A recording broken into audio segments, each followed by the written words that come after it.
Hey, everybody. Jason here with Summit Initiative. Thanks for joining us. And you're about to hear a conversation that I had the honor of having with Marie Fulmer, who is the executive director of Strong Like Mom, which is a not for profit that supports single moms and equips them to be who it is that God has truly made them to be. It's an incredible ministry. And I hope that you're encouraged as you hear the stories of what God is doing through Marie, through the ministry, and in this world.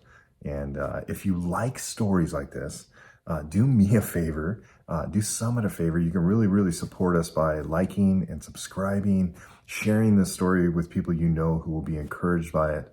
And we hope to do a lot more of these videos. So in the meantime, I hope that you enjoy. What's the best sound in the world? Mm, my kids like the when they're in another room and that's all brought on by themselves and there's really hearty laughter that I feel like as a parent I can't really invoke that, but siblings can do that for each other.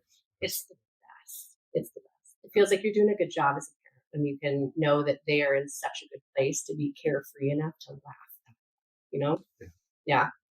Tell me the story of how you even started Yeah. Strong Like Mom. So I became a single mom fairly abruptly and was in a great community, a church community at the time, that was just so supportive of that season of life for me. But what I noticed pretty quickly was that there were other single moms in that church, and there was no connection between us. Like there wasn't a space for us to kind of walk together in a season that we all really knew something about. So I decided, well, let's create that space. So we started a community group. It was 4 women, real small. And we gathered in my parents' basement, and all the kids were like running amok upstairs. Abel was talking about this the other day. He's now 11, and this was 6 years ago. He goes, Mom, it was crazy up there.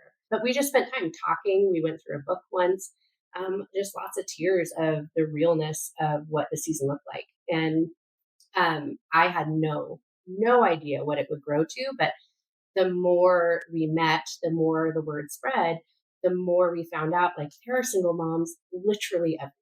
Like I will have conversations with women at the grocery store that are like, I gave out our information or our website to a woman at Hobby Lobby the other day that was like, tell me more. I have a friend. So yeah, we just started small because there was a need and just really to be able to encourage each other. From 4 women to, I mean, we're probably well over 50 plus women. Where is Strong Like Mom serving? We're local, but we're also across the country in a lot of ways. We launched an entirely new program this year, which will be able to reach people far beyond our state. But that being said, we have our Who Meets in Person is over in, we have 3 groups, in one in Kirkland, one in Everett, and then we just launched one in Bothell. So we kind of have, those are our, we call them like our, well, 2 of them are home groups. So it's basically, it's a meal, and it was launched out of a family very generously offered their home to us. And so they said, come in and we will make you dinner and we will watch your children for you. So we can come there, the women that gather in that area go, and then this family provides their home, a meal, and childcare for them so that they can just sit together and talk. And sometimes we did vision boards in January, but sometimes it's just kind of spending time together. So we have that in Bothell and in Kirkland. And then our Everett group is just for single moms in recovery. And it was a home group originally, but we just realized that our 2 leaders there were both in recovery themselves and that recovery meetings don't offer childcare. And so, how are single moms attending recovery meetings, some of which are required if there's no childcare? So now we are the first of what we know is specifically a single moms in recovery program in Everett. What are some of the stories that are coming out of with the ladies? So we've had, I mean, I think we have a team of 7 women. I think that some of the things that we've been able to do, a lot of the women we've been able to reach is because of the stories within our group. So I think that the beauty of a group for single moms is that not everybody is in a current season of struggle with that period of life, right? Like, so we have a woman on our team who's a grandmother, but she was a single mom at one point in her life. And we have a woman in another group, just a member of Strong Like Mom, who was raised by a single mom. And we have somebody who's going through divorce, somebody who's already been through divorce, somebody who's never been married but fostered and adopted children. And so I think a lot of the stories we come is from connection, like women that get to walk with other women through periods of life that they've already walked through. So there's just a wealth of knowledge and comfort to look at somebody and say, I haven't been through that, but I know I watched you. You've gone through that and you're on the other side of it. And so we see just a lot of encouragement, just a lot of new growth. We're currently in a season of like a lot of new people are finding out about us. How many people have you served? That's a great question. Hard I to mean, know. hundreds. I mean, to be honest with you, we serve women in our area, but we also serve women who are referred to us. And so one of the beautiful things that's come out of the last 6 months of what we're doing is that we've partnered with other nonprofits that serve single moms. And so we partner with Lifehouse Ministries up in Arlington and Take the Next Step, which is in Monroe. And I think what I love about this is that it's not like this is our community and we only serve Strong Like Mom people.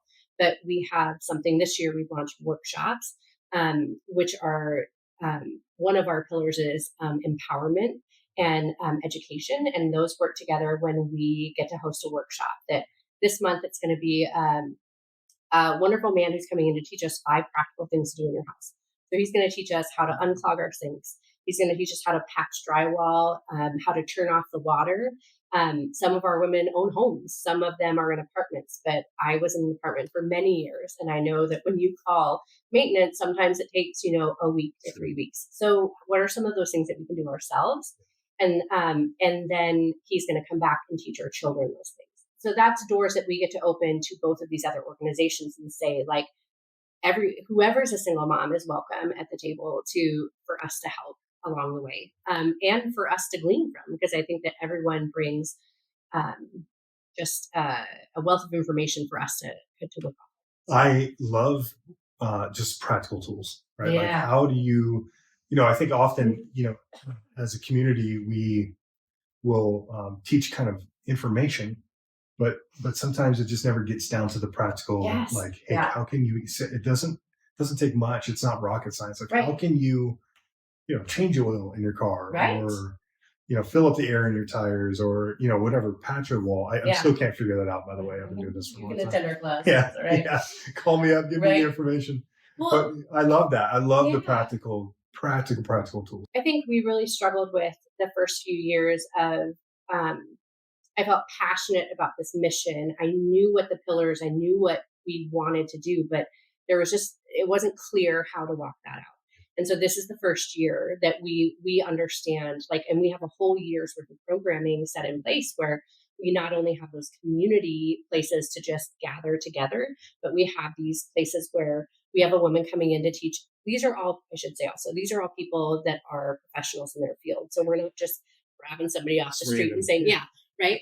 So, but we have a woman coming in to teach us how to keep our kids safe on screens. And then she comes back. Everyone that comes in comes back to teach our kids the same things that we're learning, because that's part of like shifting that cycle. We want to change the legacy for our kids. So whereas I am going to learn at the age of 43 how to turn off the water when my toilet doesn't stop running, my son is 11 and he's going to know that already, and it brings us together to where I can say, hey man, let's do this together. Can you help me? So I just think we have therapists coming in that teach us about those things like boundaries, things that I also didn't learn about till I was much older.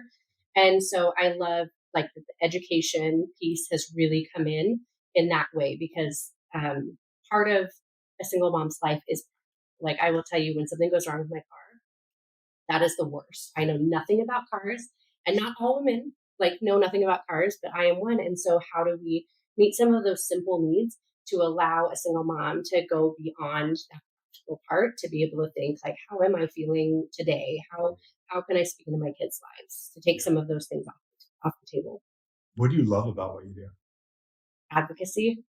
Like, I have a strong sense of advocating for someone who is unseen.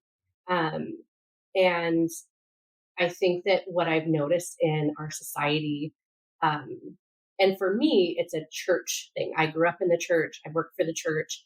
I'm involved in the church.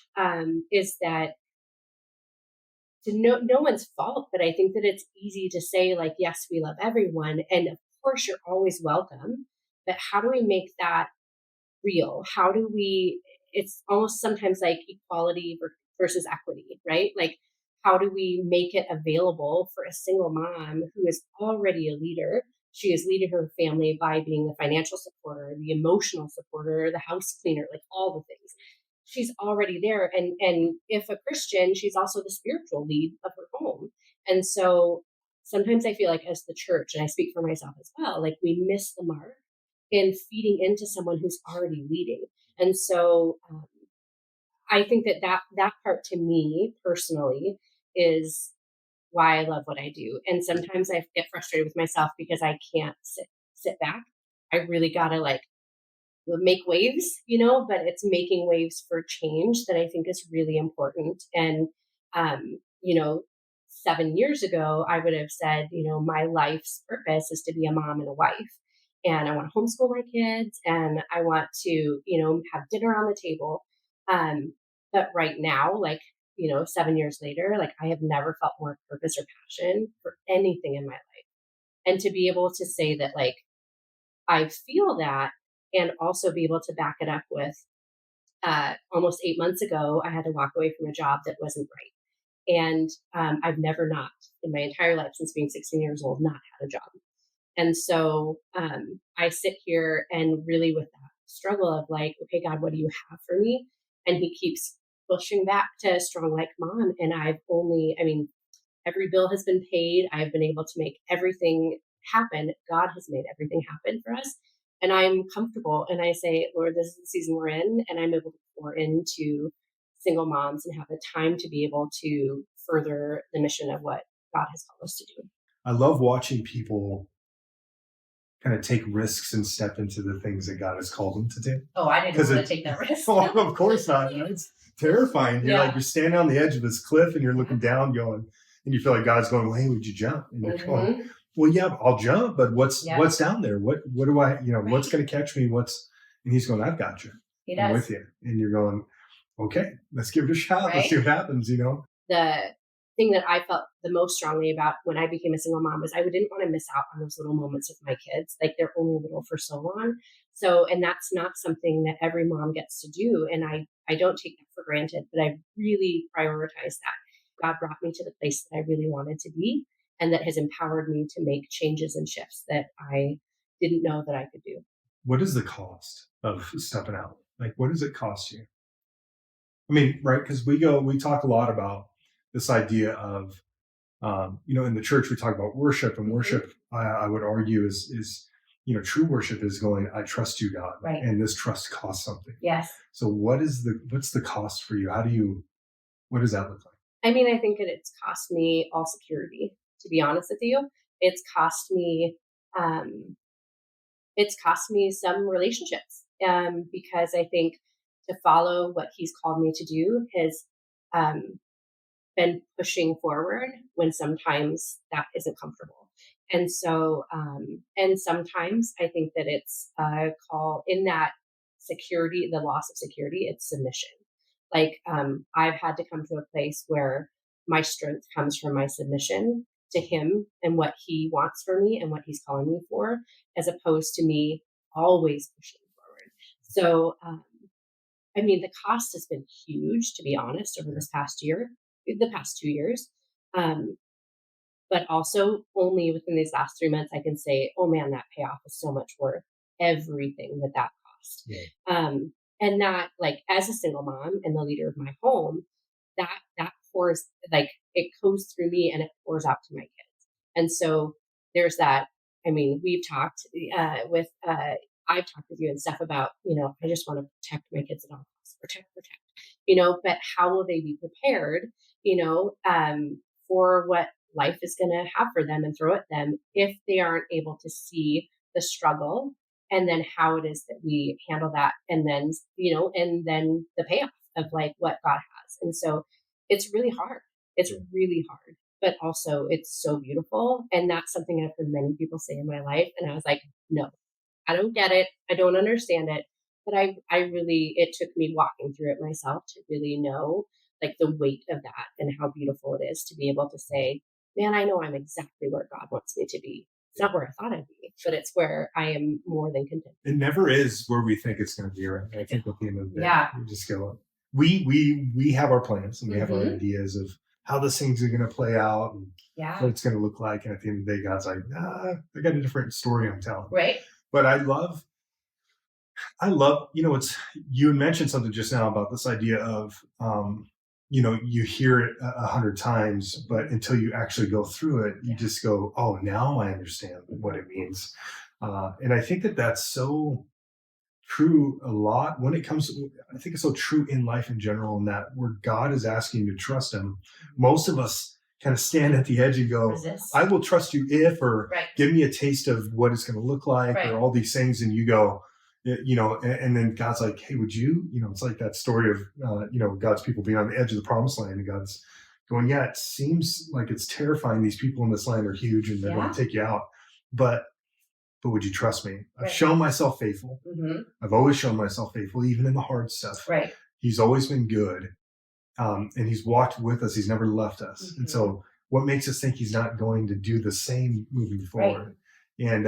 And so it having gone through some of the difficult things, I think helps us step into obedience to what he's asking us to do even more, because we go, well, he keeps proving himself right. Look at it and say, Lord, like, you're so good. Even when I don't want to let go, you still walk with me through that. And sometimes you nudge a little bit, and sometimes you bring me to a place when I don't have another choice. But how much better is that when I can say, oh, look, okay, I know I'm going to push forward, because I know that in the past, this is how he's been faithful. And maybe there's something better to glean if I make that step out myself instead of being removed. When you think about and dream about the future of not just Strong Like Mom, but just, with the family and all that stuff, what does that look like? Gosh. I mean, I think for Strong Like Mom, I think about many groups of women connecting, many chapters of Strong Like Mom that each serve the purpose of serving the women in that specific. That there isn't, and that's how we operate now. There is no like criteria or like program that every group has to meet. It's just, how do you serve the needs of the women in that particular group? And so for those groups to blossom, so that those single moms can empower each other, that they can support each other, relationships are built. Also, I think on the personal side of it for me is like to bring awareness to churches, to be able to bring a program to a church and say, like, this is how it seems to be. And here's a really functioning way for us to put into work a program that could serve and love others. I think for my own family, like, man, I see how God has used this season of our lives. I think, as a mom, like, my heart is for my kids, so I don't put, what I preach in Strong Like Mom is you feed the mom first. It's that mask analogy. When you're in a plane, you put your mask on first so that you then can save your children. I have a harder time doing that for myself. And so easier to say than do. 100%.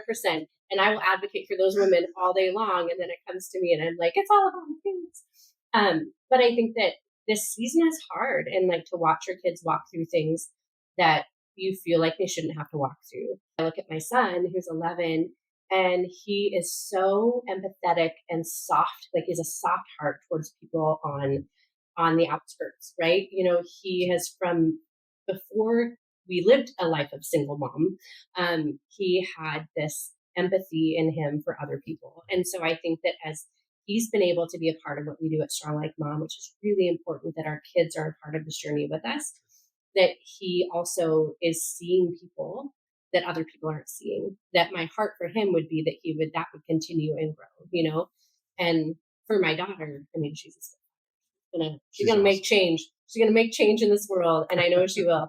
But I think that it's creating really, as opposed to resilient and tough, it's creating really soft and good-hearted kids that really see, like, here's a practical thing we can do to help someone, And what we say in our house all the time, two things is Jesus gives good gifts.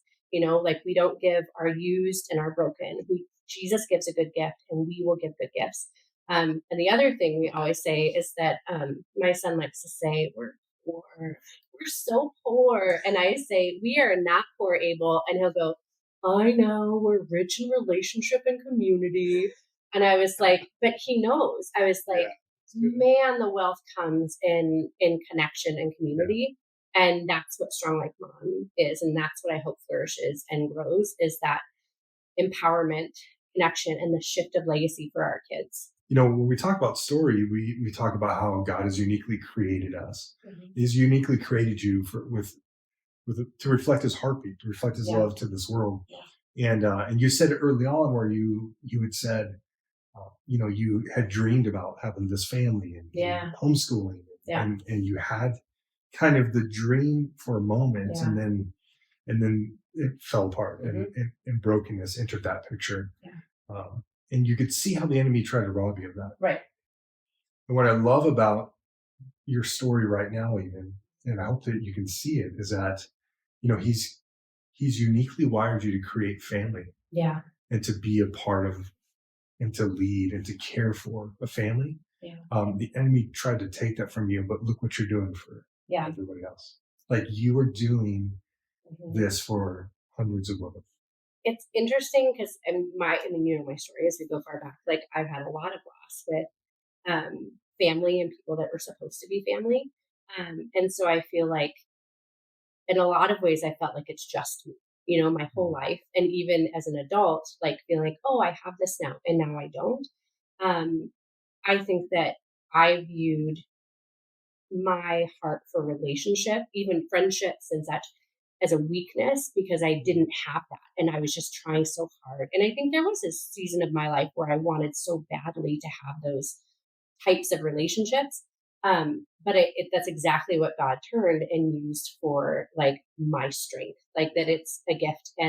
And I would have never thought, 10 years ago, 20 years ago, 30 years ago, that I would be in a place where I don't have parents or siblings or a husband that are the roles that in a typical family, are there to support and encourage and love you. I don't have that. But what I do have, I think, is it's almost like I sat in church one Sunday and I really struggled with that idea always, like, is God as your father?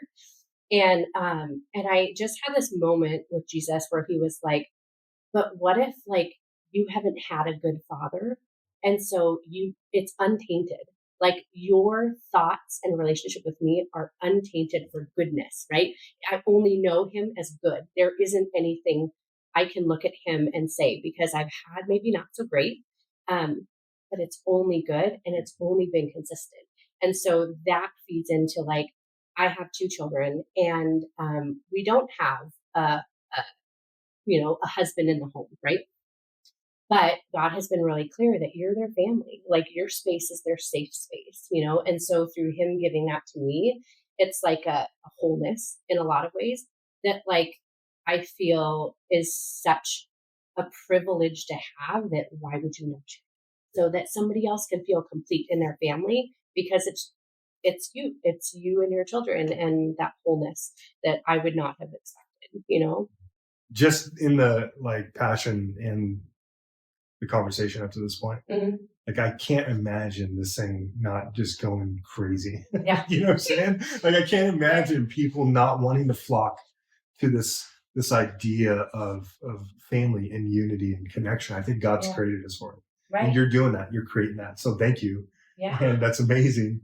How can we as his people support Strong Like Mom? Oh man, we'll take all the prayers for starters. That's always like, but I think that he's given this last year, has given us a taste of what will be. And I've heard that in nonprofits, you have 5 years, and at 5 years, you either realize that it's not going anywhere or you take off. And it has only in this last year been a solid incline up.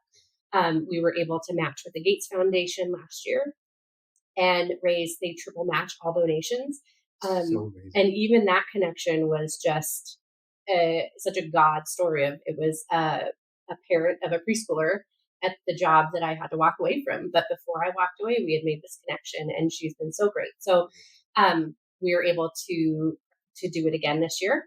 And so that's been, it's been a way for us to kind of like dream a little bigger. In that dreaming big, I'm like, when has there ever been a single mom's retreat? And so what could we do if we had funds to do a single mom's retreat and bring our kids with us, but bring childcare with us, and bring someone to make food for us?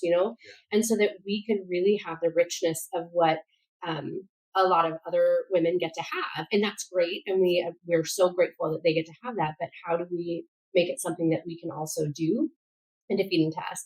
And so that's kind of the funding has been our newest, I've been 5 years. We spent 5 years. Everything came out of my own pocket as a single mom myself, and God provided. Man, we didn't hurt when we needed food for events. That showed up, and the community really supported us.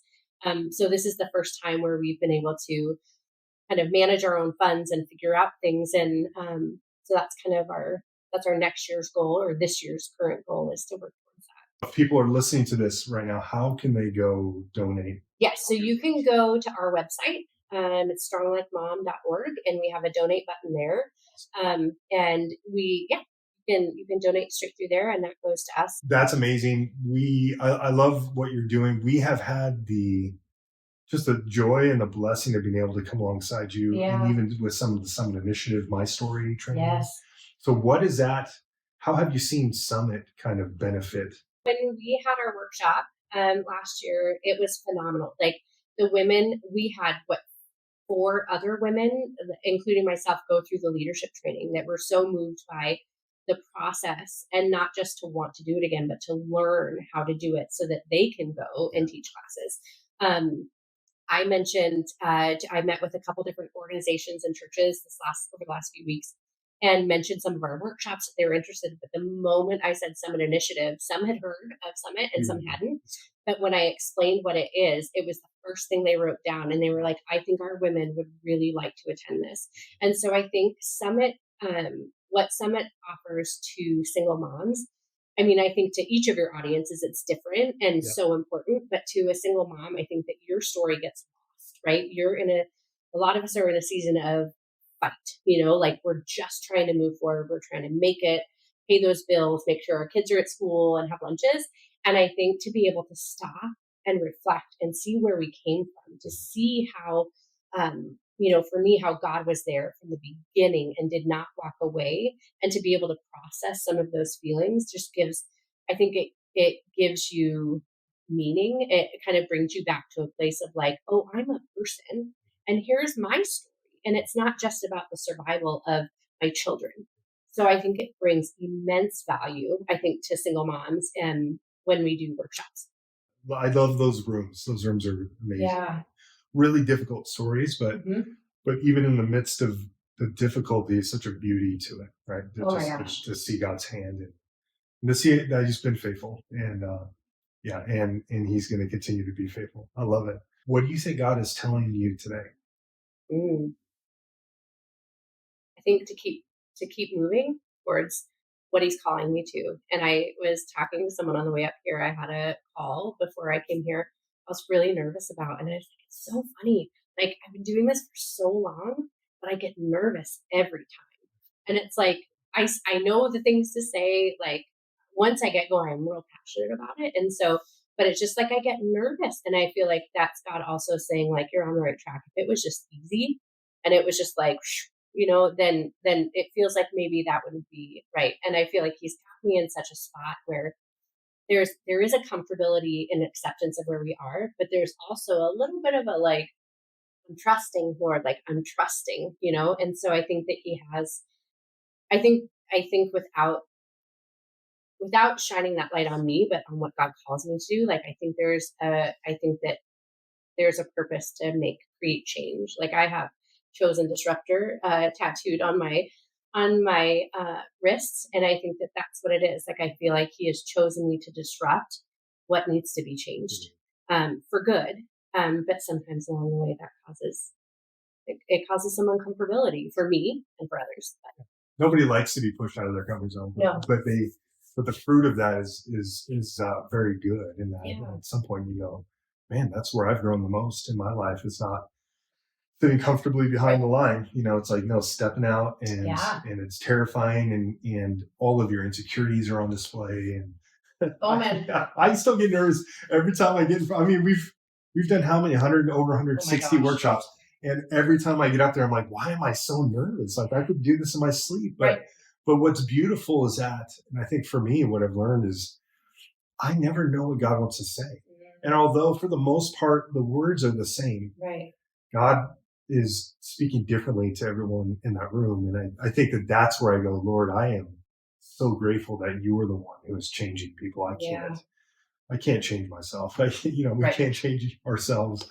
We can just submit to the one who can and trust that he is good. And he changes hearts. And I Yeah. love, and that's what I love seeing through those rooms with us, with the single moms, is the God I watch. I can see the changes, and I could see the comfort that is being received, and I could see God's love being given to them, knowing that they're going to in turn give it to Right. their children, Right. and they're going to give it to this world.